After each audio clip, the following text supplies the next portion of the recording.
Keera abatali omukungu bajja kutuukayo okulatula Bendobendo Manchester eyabadde omukungu ku lukiiko lw'Omubaka amyuka ow'abakyala atuula Bendobendo Manchester.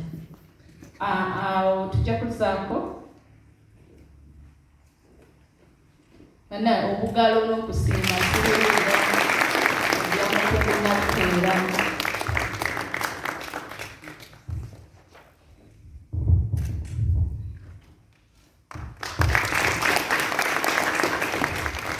Tuzaako omukungu abadde amukulira omukungu Primrose Kalungi ng'oyo ye mukungu abadde atwala abakyala essaza lyonna eryabadde mu Kampala.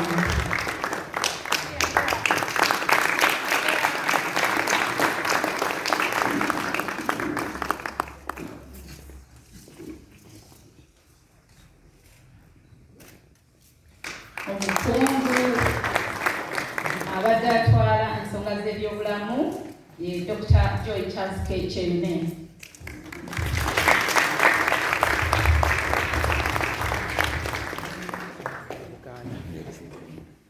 Omukungu Robert Nchibi yatwala Bendobendo mwatuula n'atutuusiza certificate. Omukungu Godfrey Sextonge abadde atwala ensonga z'abavubuka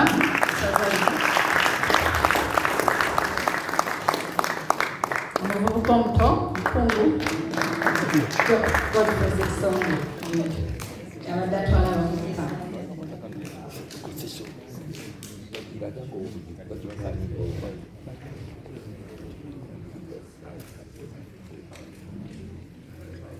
Omukungu Winfred Nantege ono abadde omumyuka wa protocol mu ssaza lya Ssaabasajja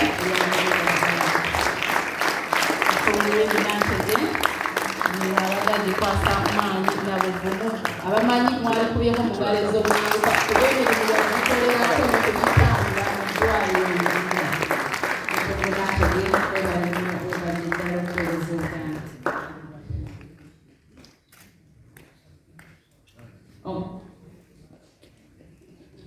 Omukungu George William Kalanzi yabadde akulira protocol mu bujjuvu essaza lino eryakiriza mu Ireland.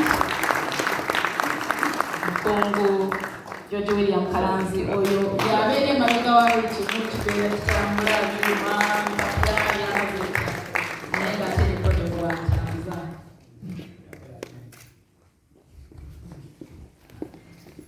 Omukungu Geoffrey Rutaya oyo abadde akulira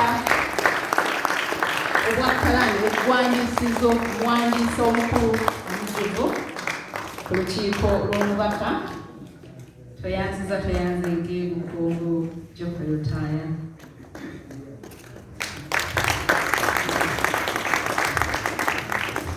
Mukungu Geoffrey Rutaya abadde amyukibwa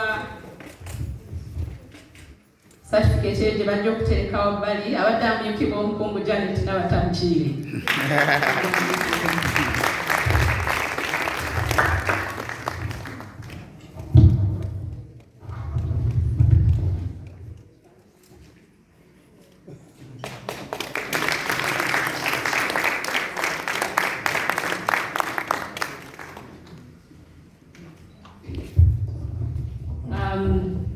Tulina omukungu abadde akwata ensawo yaffe omukungu Rose Sewali era waali akamuzi kano ensigo zaseese bulungi era tumwebaza omukungu Rose Sewali.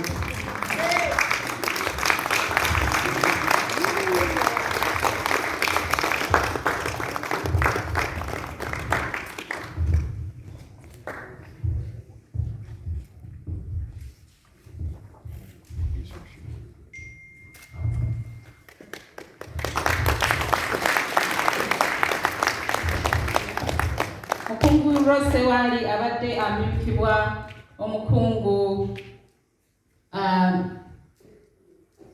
Mukungu Lwasa, Mukungu Daniel Lwasa yabadde akwata ensawo owamu